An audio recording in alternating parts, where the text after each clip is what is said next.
Skarloey had been to the works to be mended. He felt much better. Rusty the Diesel was helping him off his truck. Skarloey hadn't met the little diesel before. Rusty seems a kindly sort of engine, he thought to himself. I help to mend the line and do odd jobs, explained Rusty. I hear everyone is looking forward to seeing you again. Come on.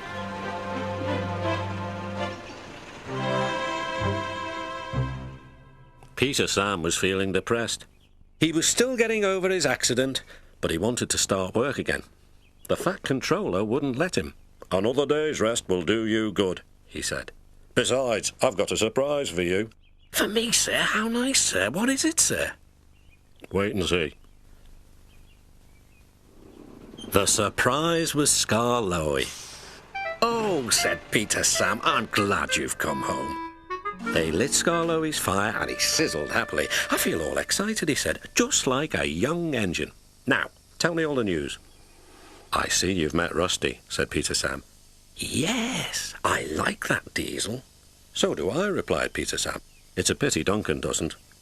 Who is Duncan? He came as a spare engine after my accident, replied Peter Sam. Is he useful? He keeps busy and I'm sure he means well, but he's bouncy and rude. He sings and sways and swivels around. His driver calls it rock and roll.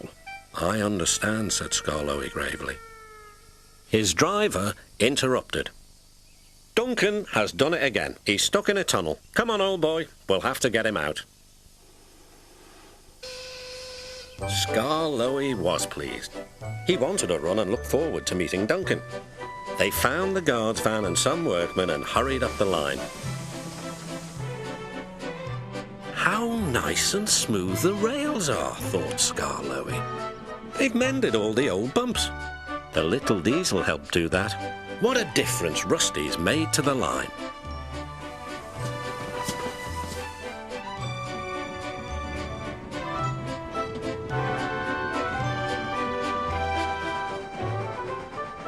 Quite soon they found Duncan. He was stuck at the far end of the tunnel, and he was very cross. I'm a plain blunt engine, as speak as I find. Tunnels should be tunnels and not rabbit holes. This railway is no good at all. Don't be silly, snapped his driver. This tunnel is quite big enough for engines who don't rock and roll. It took some while to clear away the rocks and set Duncan free again.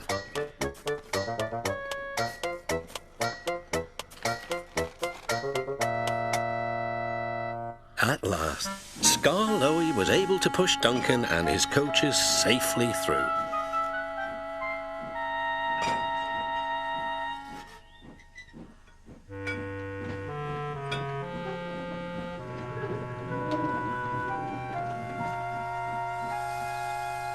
The guard's van was left on the siding, and the workmen stayed to make sure everything was safe.